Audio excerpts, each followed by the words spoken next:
चलो अभी हमको नेक्स्ट देखना है nails Bohr's model of atom. पहले देखा हमने थॉमसन डाल्टन का मॉडल, डाल्टन के बाद थॉमसन, थॉमसन के बाद रुदरफोर्ड, रुदरफोर्ड के बाद कई सारी चीजें हुई। अब आएगा बोर्स मॉडल। रुदरफोर्ड के मॉडल का एक ही प्रॉब्लम था, सर्कुलर मोशन इलेक्ट्रॉन कर रहा है, इलेक्ट्रॉन चार्ज पार्टिकल है तो it should emit electromagnetic waves, और एमिट करने के बाद उसकी एनर्जी कम होती जाएगी और फाइनली वो न्यूक्लियस के ऊपर जाके टकरा जाएगा and it will become a small small version of Thomson's model. तो बोर ने बस ये चीज ठुकराई। क्या मतलब, बोर को ये पता था, actually bore was student of Rutherford, उसको पता था कि भाई रुदरफोर्ड ने जो एक्सपेरिमेंट किए वो बहुत ही ऑथेंटिक है, उनमें सच्चाई है, most of the space in the atom must be empty. लेकिन कहाँ गलती है? तो उसने क्या बोला, प्रॉब्लम क्या है, बहुत सारी स्टडी की और उसने बोला कि ये मैक्सवेल की थ्योरी जो है ना, ये मैक्सवेल की थ्योरी थी ना, सर्कुलर मोशन जब कर रहा है पार्टिकल यानी चार्ज पार्टिकल एक्सेलरेटेड है तो शुड एमिट एनर्जी। तो उसने बोला कि ये जो मैक्सवेल की थ्योरी है ये सिर्फ रेगुलर ऑब्जेक्ट्स को अप्लाई होती है, बड़े ऑब्जेक्ट्स को, बड़े मतलब मैक्रोस्कोपिक, बड़े मैक्रोस्कोपिक, जो छोटे ऑब्जेक्ट होते हैं उन्हें बोलते हैं माइक्रोस्कोपिक, मतलब एटॉमिक लेवल के। इनको ये मैक्सवेल की थ्योरी कंप्लीटली अप्लाई नहीं होती। इस माइक्रोस्कोपिक वर्ल्ड को, माइक्रोस्कोप भी नहीं एक्चुअली, उससे भी छोटे हैं ये, मतलब एटम्स और इलेक्ट्रॉन, इसको क्वांटम स्केल बोलते हैं, माइक्रोस्कोपिक स्केल या फिर क्वांटम स्केल।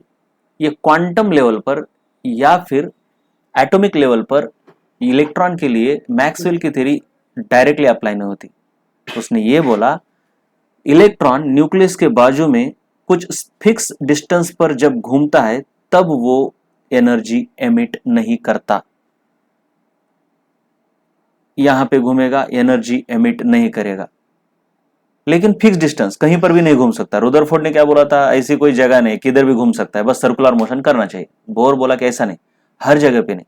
उसका भी रीजन है, क्योंकि अब बोर ने क्या बोला कि फिक्स डिस्टेंस पर कुछ डिस्टेंसेस है जिनको कि हम आगे आगे चल के ऑर्बिट्स या शेल कहेंगे, या फिर allowed energy levels, allowed allowed energy levels, या फिर शेल्स या फिर ऑर्बिट्स बोला उनको, किसने, बोर ने। स्टेशनरी एनर्जी लेवल्स या शेल्स या ऑर्बिट या फिर अलाउड एनर्जी स्टेट्स। अलाउड मतलब अलो किया गया है इलेक्ट्रॉन को उनमें घूमने के लिए, वहां पे वो घूम सकते हैं without radiating energy, without radiating energy. क्योंकि एक्सपेरिमेंट तो हमने किए हैं वो ऑथेंटिक ही है, इसका मतलब मैक्सवेल की थ्योरी उस लेवल को नहीं अप्लाई होती। और बाद में ये पता भी चला कि क्वांटम फिजिक्स या क्वांटम लेवल पर कई सारी क्लासिकल थ्योरीज फेल होती है, वो एक अलग ही चीज है, दुनिया है। तो मैं थोड़ा बताता हूं कि ऐसा क्यों है, डिटेल में नहीं, बस थोड़ा। बाद में पता चला कि इलेक्ट्रॉन के अंदर वेव का नेचर भी है, जैसे वेव के अंदर पार्टिकल का नेचर है उसी तरीके से इलेक्ट्रॉन के अंदर वेव का नेचर है। तो कुछ लोगों ने, मतलब साइंटिस्ट ने ये किया कि इलेक्ट्रॉन एक्चुअली घूमता कैसे है किसी ऑर्बिट में, मतलब किसी भी ऑर्बिट में नहीं घूम सकता, वो उन्हीं ऑर्बिट में घूमेगा जहां इलेक्ट्रॉन, मतलब जिसका circumference, circumference of the orbit should be integral multiple of the lambda. ये बस मैं बता रहा हूं, ये तुमको नहीं है, बस थोड़ा बता रहा हूं। मतलब ये न्यूक्लियस है और इसके बाजू में मान लो कि यहाँ पे वो घूम सकता है कि नहीं, तो यहाँ पे तब घूमेगा जब इसका सरकमफरेंस इलेक्ट्रॉन के वेवलेंथ के n टाइम्स हो। तो क्यों होता है ऐसा, इसमें वेव का कंस्ट्रक्टिव और डिस्ट्रक्टिव इंटरफेरेंस नाम की चीज फिजिक्स में है। वेव जब ऐसा है और इसके साथ इसी प्रकार का वेव जब आता है तो ये दोनों एक दूसरे को कंबाइन करके बड़ा वेव बनाते हैं, और जब ऐसा होता है, वेव ऐसा है एक और दूसरा इसके बिल्कुल अपोजिट आता है, तो ये दूसरे को ये डिस्ट्रक्ट करते हैं, कैंसिल करते हैं। तो इलेक्ट्रॉन जब यहां घूमेगा जहां की वेवलेंथ के इंटीग्रल मल्टीपल, मतलब इसके अंदर एक वेव फिट बैठ गया, दूसरा वेव भी फिट बैठ गया, तीसरा वेव मान लो, चौथा वेव एग्जैक्ट फिट बैठ गए। तो एग्जैक्ट फिट बैठने के बाद ये पीछे वाला वेव और आगे वाला वेव एक दूसरे को कैंसिल नहीं करते, लेकिन अगर मान लो कोई दूसरा ऑर्बिट है जहां पर इलेक्ट्रॉन की वेव्स मतलब number of electrons exactly fit नहीं बैठते, मान लो ये वाला छोटा लेता हूं अभी मैं, ये ऑर्बिट है और इलेक्ट्रॉन का वेव कुछ इस तरीके से हो रहा है यहां पे। तो एक वेव, दूसरा वेव, तीसरा वेव और चौथा कैसा है देखो, ऐसा अंदर जा रहा है, एग्जैक्टली फिट नहीं बैठ रहे। एन लैम्बडा है मतलब 2 लैम्बडा, 3 लैम्बडा, 4 लैम्बडा, इसका मतलब 4 वेव कंप्लीट फिट बैठ सकते, इसका मतलब 3 वेव कंप्लीट फिट बैठ सकते। मतलब इलेक्ट्रॉन जिस सर्कल में घूमेगा वहां पे उसका सर्कमफरेंस उसके वेवलेंथ के इंटीग्रल मल्टीपल है, तो इलेक्ट्रॉन खुद को कैंसिल नहीं करेगा, और अगर ऐसा नहीं है तो वो खुद को कैंसिल करेगा, और कैंसिल करेगा तो एनर्जी रेडिएट करेगा और स्पाइरल डाउन हो जाएगा। सो किसी भी जगह पर घूम सकता है क्या इलेक्ट्रॉन? नहीं, उन्हीं सर्कल्स में जहां सर्कमफरेंस ऐसा है। यानी सर्कमफरेंस क्या होता है, मान लो ये रेडियस r है तो 2 pi r should be equal to n lambda, wavelength of the electron. n can be anything, 1 2 3 4 5 6, मतलब पहला ऑर्बिट है तो n की वैल्यू 1 है, whole number, only whole number, क्योंकि नहीं ना, फिर 2.5 अगर 2.5 लैम्बडा है तो ये कैसे चलेगा, फिर तो इसका मतलब उसके अंदर ये वेवलेंथ है ना, तो 2.5 वेव ही बैठ रहे हैं, हमको कंप्लीट वेव बैठनी चाहिए, तभी तो एक दूसरे को कैंसिल नहीं करते।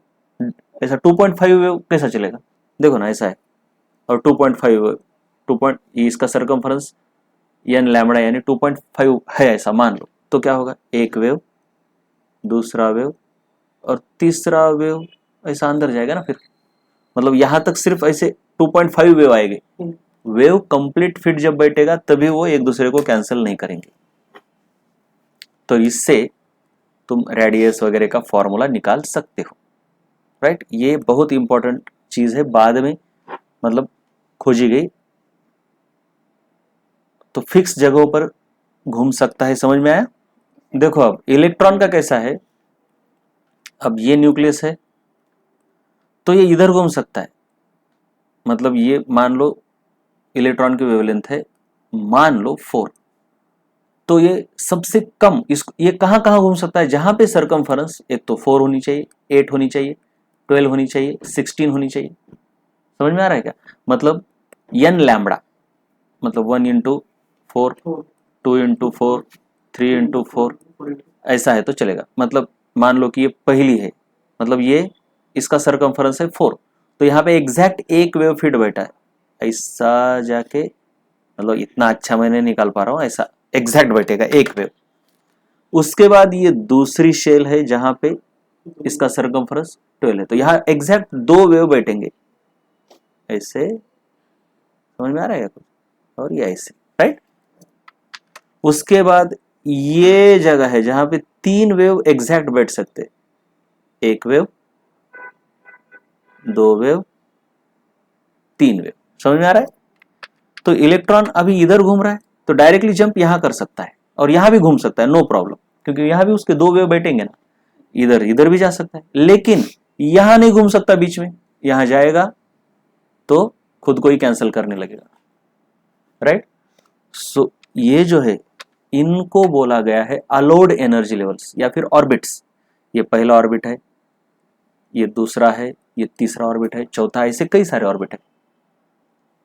बोर ने बोला इनको ऑर्बिट्स कहेंगे या फिर अलाउड एनर्जी लेवल कहेंगे, और इनमें जब तक इलेक्ट्रॉन घूम रहा है तब तक इलेक्ट्रॉन एनर्जी रेडिएट नहीं करेगा, मतलब घूमते वक्त। हाँ, जंप अप करने के लिए एनर्जी देनी पड़ेगी, जंप डाउन करने के लिए एनर्जी इमिशन होगा, लेकिन जब तक इसमें घूम रहा है तब तक कोई प्रॉब्लम नहीं है।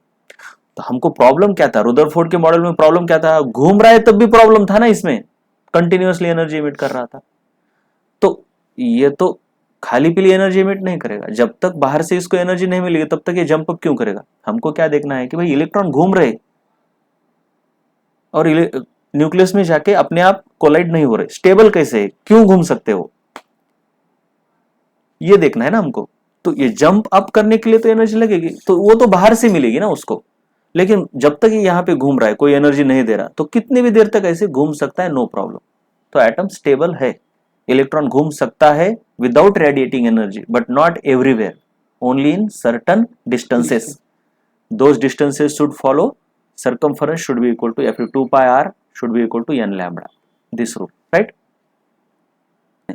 अब इलेक्ट्रॉन अगर यहाँ है तो ये जंप अप भी कर सकता है, जंप डाउन भी कर सकता है. तो तुम बोलोगे कि इधर से इधर आया तो फिर अट्रैक्शन पावर बढ़ेगी, फिर तो और जाएगा इधर, नहीं.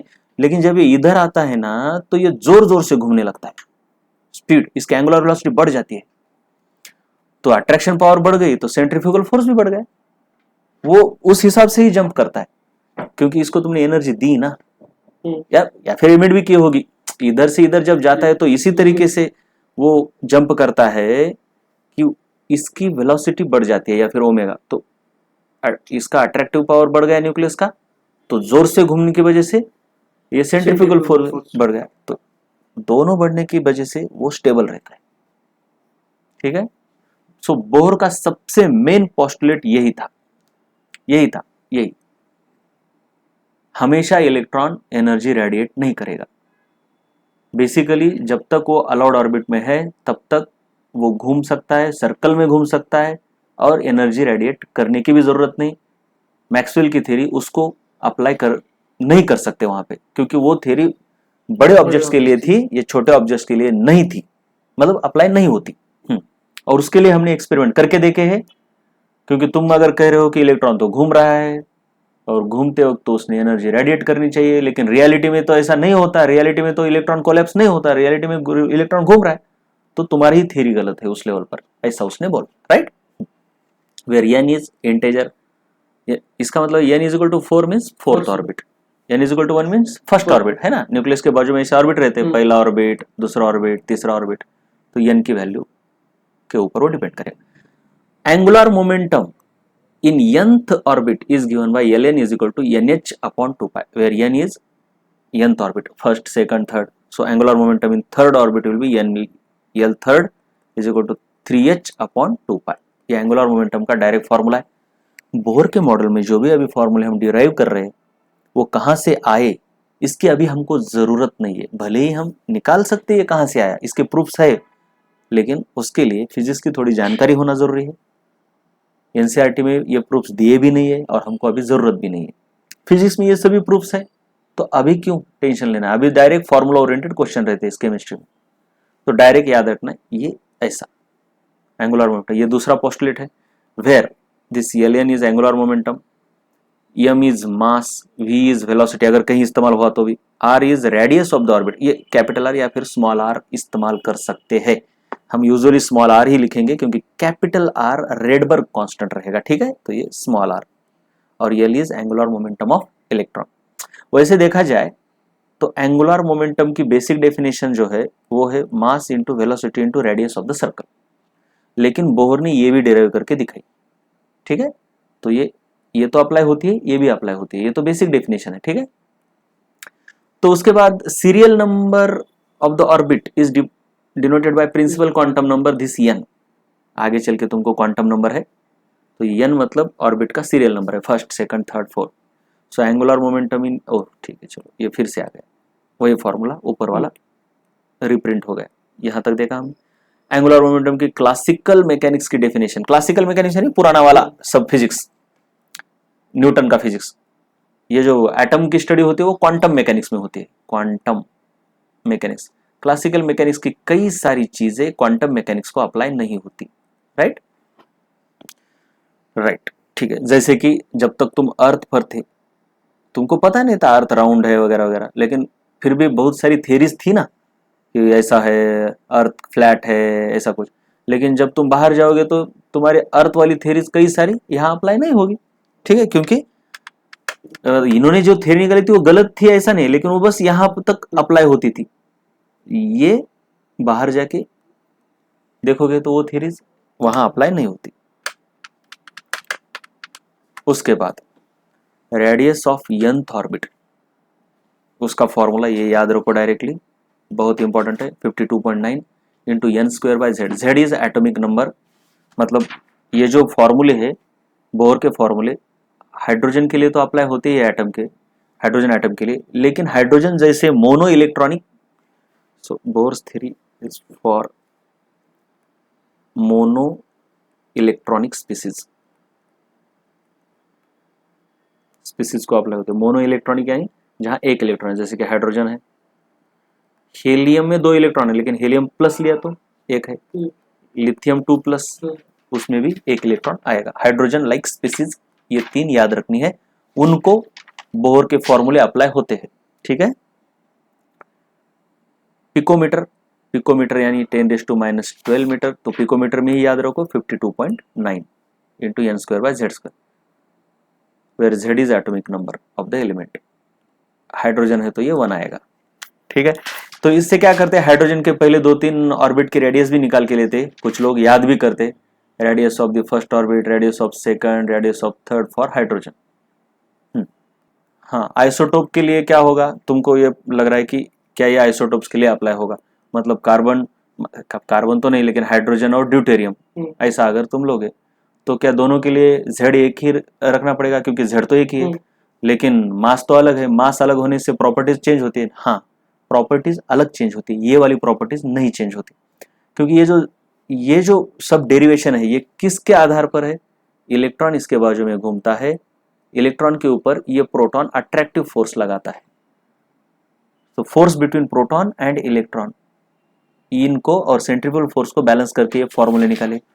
तो फोर्स तो प्रोटॉन के ऊपर डिपेंड करता है, न्यूट्रॉन के ऊपर नहीं डिपेंड करता, और आइसोटोप में प्रोटॉन सेम ही रहते हैं, बस न्यूट्रॉन बढ़ने की वजह से मास बढ़ता है। तो न्यूट्रॉन बढ़ने से फॉर्मूलों में फर्क नहीं आता, न्यूट्रॉन चेंज होने से कुछ प्रॉपर्टीज में बदलाव आता है, बहुत सारी प्रॉपर्टीज में तो बदलाव नहीं आता, और यहां जो भी फॉर्मूले है उनमें तो बदलाव नहीं आता। क्यों, समझ में आया? अब तो रेडियस याद करना है तो कर सकते हो, पहले वाली की क्या रहेगी, रेडियस ऑफ 52.9 पिकोमीटर, दूसरे ऑर्बिट क्या रहेगी 52.9 इंटू दूसरे के लिए 2 स्क्वायर होगा, ये 2 स्क्वायर यानी 4, तो याद कर सकते हो 52.9 इंटू 9 वगैरह, लेकिन छोड़ दो, ये पिकोमीटर में आ रही है रेडियस, ये नंबर बहुत इंपॉर्टेंट है।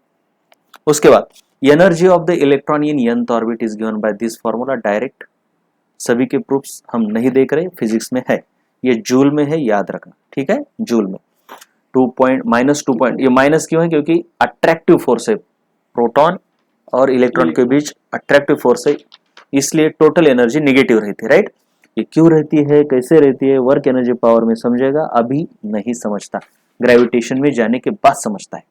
ओके, इसलिए बस याद करना है कि निगेटिव एनर्जी रहती है 10⁻18 z²/n², और velocity of electron in nth orbit is given by this formula.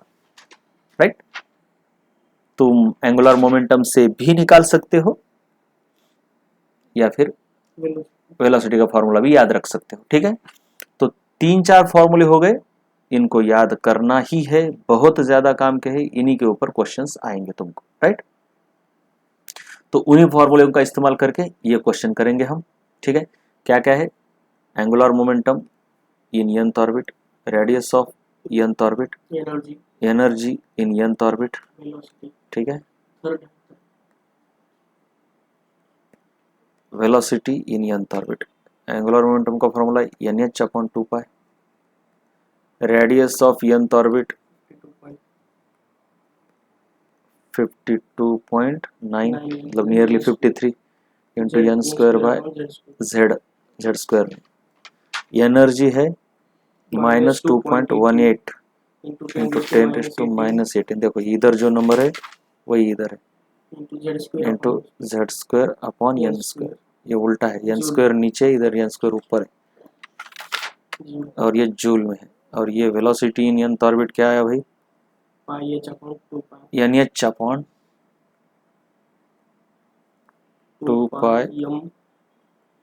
Radius of nth orbit, ये रेडियस का फिर इधर फॉर्मूला डालना पड़ेगा। ठीक है, ये तुम यहां से भी निकाल सकते हो, देखो ये इससे ही आती है, ये वेलोसिटी का फॉर्मूला कैसे आता है, ये ln मतलब mvrn is equal to nh/2π। ठीक है, तो ये और ये नीचे आएंगे, तो यही बनेगा ना फॉर्मूला वेलोसिटी का। ठीक है, so angular momentum is equal to mvr डालो, वेलोसिटी का फॉर्मूला आएगा। चलो इनको सॉल्व करेंगे हम एक एक करके। सो पहले find angular momentum, radius, energy and velocity in third orbit of hydrogen atom. क्या है? सो L3 angular momentum 3 into 6.6 into 10 raised to minus 34 amount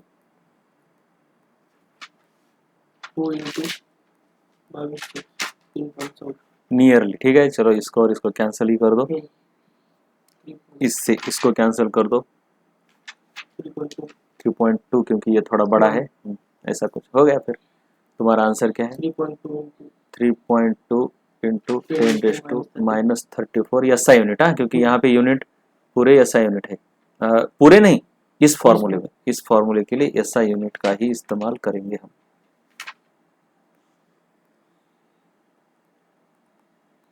SI unit kilogram per kilogram metre per second. पहला है ये। दूसरा कौन है भाई? Radius hydrogen atom third orbit in third orbit. तो क्या है फॉर्मूला तुम्हारा? 52.9 इंटू एन स्क्वायर। ये देखो एन स्क्वायर यानी 3 स्क्वायर बाय जेड यानी 1। तो यानी 9 से मल्टीप्लाई करेंगे 52.9 इंटू 9 तो कितना होगा? 9 9 जा 81, 9 2 जा 18 तो 26 47 राइट। 476 पिकोमीटर। याद रहे ये पिकोमीटर में है, अगर मीटर में चाहिए तो 476.1 into 10 raise to minus 12 metre. Picometre का क्या है? 10 रेज टू माइनस 12 मीटर। अब इसको अगर तुम साइंटिफिक नोटेशन में लिखना चाहते हो, साइंटिफिक नोटेशन मतलब एक डिजिट के आगे पॉइंट होना चाहिए। 4.761 into 10 raise to minus, number को घटाया तो पावर बढ़ेगी, नंबर को घटाया तो पावर बढ़ेगी। क्लियर? उसके बाद क्या है? Energy. Energy in third orbit क्या है? Minus 2 point. चलो ये हो गया, ये हो गया दूसरा minus 2.18 into 10 raised to minus 18 हाँ into हाँ Z square by n square 1/9।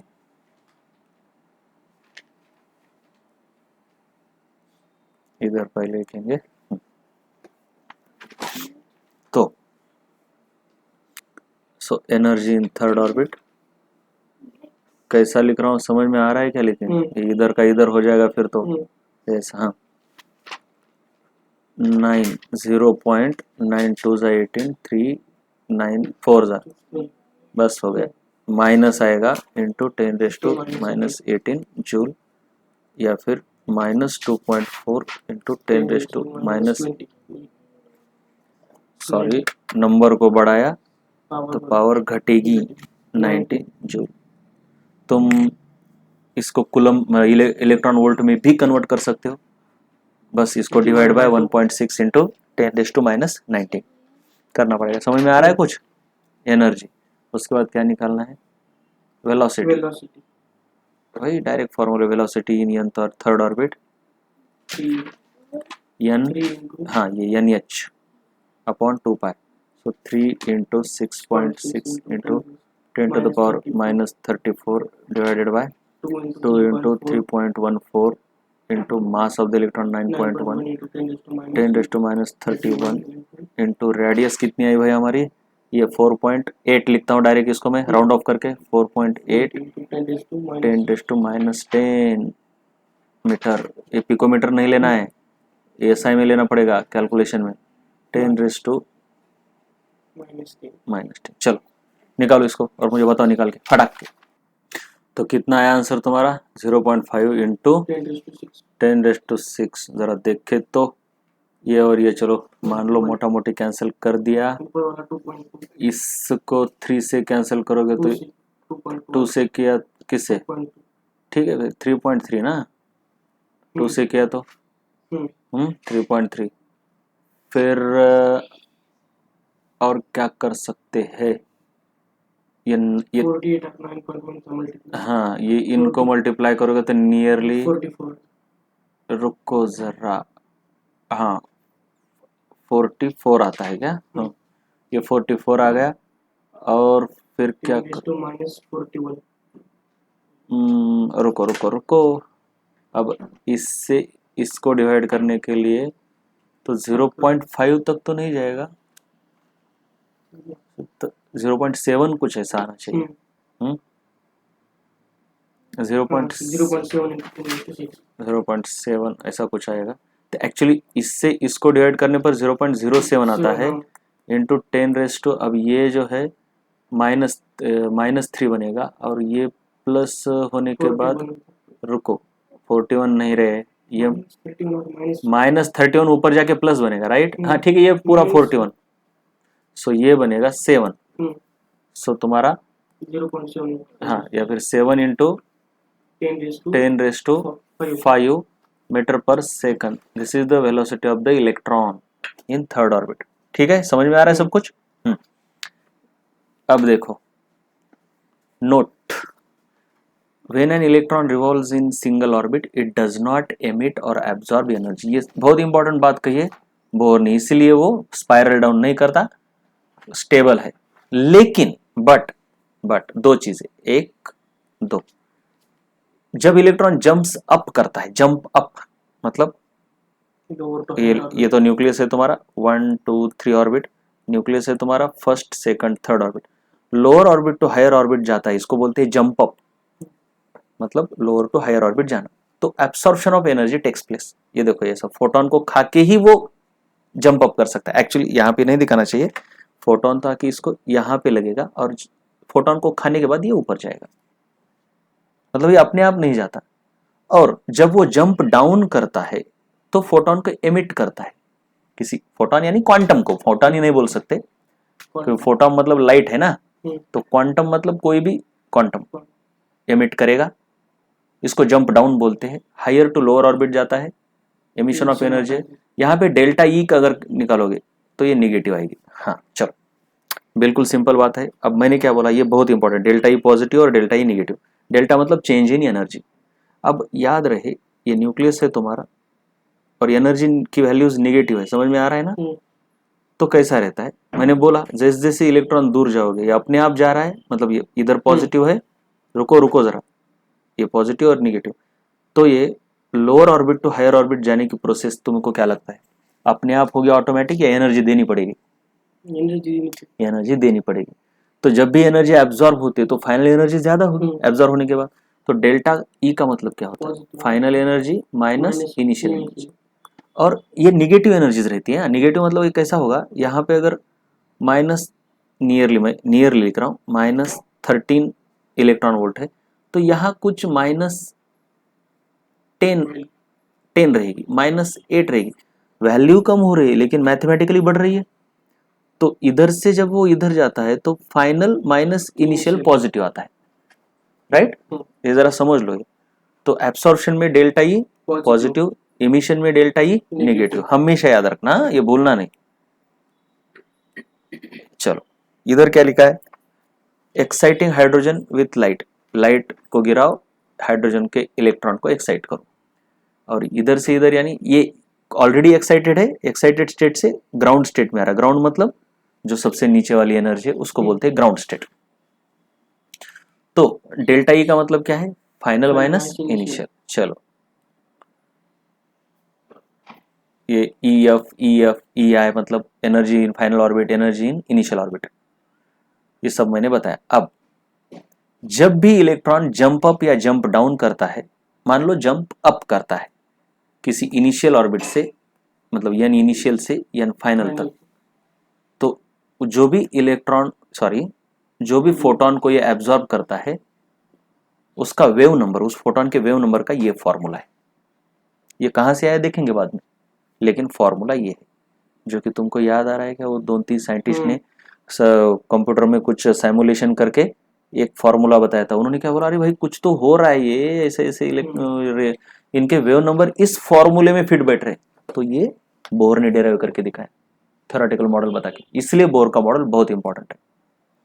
यहाँ पे ये RZ is called as Rydberg constant, उसकी वैल्यू ये है ना, ये 1.09 मतलब 1.1 इंटू 10⁻⁷ एग्जैक्टली आए, लेकिन इसको अभी हम इसके बाद 1.1 ही बोलेंगे, ठीक है, into 10⁻⁷ into Z² 1/NI² - 1/NF², right. अब ये सारे एक्सपेरिमेंट हाइड्रोजन एटम को लेकर ही क्यों कर रहे हैं? क्योंकि ये सिंपल एटम है। पहले सिंपल वाले की स्टडी करेंगे, धीरे धीरे कॉम्प्लिकेटेड एटम के लिए अप्लाई करते हैं, लेकिन तुम लोगों के लिए ये सिंपल एटम को, और वैसे भी दूसरे एटम को अप्लाई करके देखिए, ये थ्योरीज अप्लाई नहीं हो रही, वहां पे रिजल्ट्स फेल हो रहे, इसलिए तो फिर अगला वाला मॉडल आया ना। कभी भी शुरुआत सिंपल से करते और देखते हैं कि वो कॉम्प्लेक्स वाले को अप्लाई होती है क्या। अगर नहीं हो रही तो फिर उसमें चेंजेस करना पड़ता है कि कुछ तो गलत है, राइट। तो एन आई यानी initial orbit, final orbit, Z यानी एटॉमिक नंबर। अब ये क्वांटम नंबर, सॉरी फोटोन, ये कैसे आया, वेव नंबर का फॉर्मूला, ये देखेंगे। इसका प्रूफ बोहर ने दिया, हम यहाँ पे देखेंगे प्रूफ। अब हमको पता है when electron jumps, jump up करे या जंप डाउन करे। जंप अप किया तो वैल्यू पॉजिटिव आएगी, जंप डाउन किया तो नेगेटिव आएगी, बस इतना ही है। तो change in energy is given by energy in final orbit minus energy in initial orbit.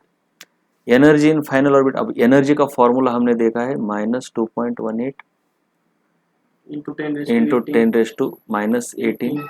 ये बेसिकली आर बोलते हैं इसको, रेडबर्ग कांस्टेंट। ये रेडबर्ग कांस्टेंट दो है, आर भी है आर जेड भी है, दोनों को रेडबर्ग ही बोलते हैं, लेकिन अभी हम एक के लिए आर इस्तेमाल करेंगे, एक के लिए आर जेड इस्तेमाल करेंगे। Into Z square by n square, n square नीचे रहता है, तो इसको मैं, ठीक है चलो रहने दो जो भी है, इसको मैं आर बोलने वाला हूँ अभी, सिर्फ आर, आर जेड नहीं, याद रहे ये आर जेड अलग है थोड़ा और आर अलग है। ये आर जेड की वैल्यू ये है और आर की वैल्यू क्या है -2.8 इंटू 10⁻²। मैं यहाँ लिख ही देता हूँ, आर की वैल्यू क्या है 1.1 इंटू 10⁻7 मीटर इनवर्स, और आर जेड की वैल्यू क्या है 2.18 इंटू 10⁻⁻18। ये एनर्जी के टर्म्स में ये तो जूल में आएगी, राइट। ये और बुक्स में, कई बुक्स में दोनों को भी रेडबर्ग कांस्टेंट ही बोला है, तो तुम तो रेडबर्ग कांस्टेंट बोला तो फिर सॉरी, ये आर जेड है रे भाई, और ये आर है, देखो ना ये आर जेड है, जरा देखो आराम से देखो, समझ में आया, आर जेड और आर, ठीक है। तो ये जो है ये, हाँ माइनस नहीं, आर की वैल्यू उतनी है, माइनस हम लगाएंगे इधर, मतलब एनर्जी इक्वल टू क्या आएगा फिर, एनर्जी इक्वल टू हम इधर लिखेंगे minus R Z square by n square. Energy की ये है फाइनल फॉर्मूला तुम्हारा, ठीक है। अब यहां पे डालेंगे वैल्यू हम, एनर्जी इन फाइनल ऑर्बिट मतलब minus R Z square by n final square, है ना, माइनस, हाँ एनर्जी इन इनिशियल ऑर्बिट क्या फॉर्मूला, एनर्जी का फॉर्मूला क्या है, अरे बस एन को चेंज, हाँ आर नहीं माइनस आर भाई, minus R Z square by N initial square, initial के लिए इनिशियल, फाइनल के लिए फाइनल, तो ये माइनस और ये माइनस प्लस बन जाएगा, तो तुम्हारा डेल्टा ई क्या होगा minus R Z square upon n final square plus R Z square upon n initial square. अब बस इसको पहले लिखो तो सिंपल होगा ना, इसको तुमको बस पहले लिखना है, समझ में आ रहा है कुछ, तो R Z square upon N I square, ये तो प्लस है, लिखने की जरूरत नहीं प्लस, और इसको बाद में लिखोगे माइनस करके, आर जेड स्क्वायर, क्लियर है, यहां तक क्लियर है। अब आर जेड स्क्वायर कॉमन आएगा,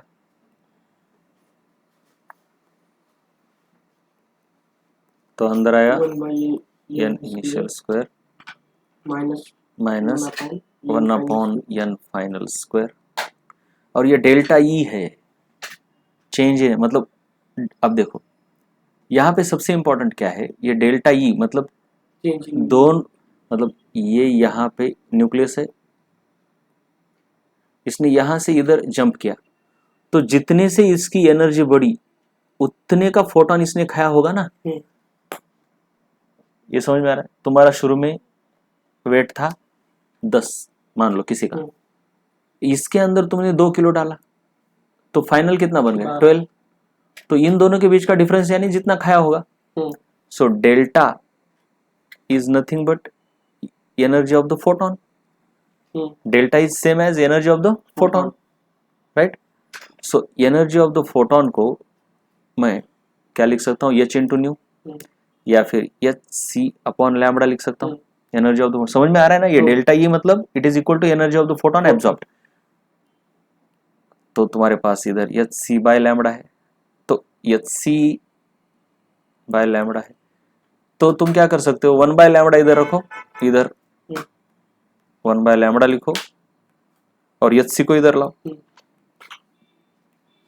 तो अब अगर तुम वैल्यू डालोगे यहाँ पे, इनके वैल्यूज अगर डालोगे तो ये पूरा 1.1 इंटू 10⁻⁻, सॉरी यहाँ से यहाँ तक इनकी वैल्यू देखो। इधर तुम अगर करके देखते हो आर की वैल्यू कितनी है 2.18, माइनस नहीं है यहाँ। ये आर है, ओरिजिनल आर ये है, आर जेड 1.1 वाला है, जेड को तो नहीं निकालना है। ये चीज 6.6 into 10⁻34 into 3 into 10⁻8। तो इसको तुम सॉल्व करके देखो, इसकी वैल्यू 1.09 जो भी है आ गया, अभी मैंने लिख रहा, इंटू 10⁻⁻7 मीटर इनवर्स आती है। देखो जरा, इसको इधर लेके जाओ तो -26, ऊपर लेके जाओगे तो 8 आ रहा है, नियरली वही आता है 10⁻7, ये जो हमने निकाला है ना इधर 10⁻7 मीटर इनवर्स आ रही है वैल्यू।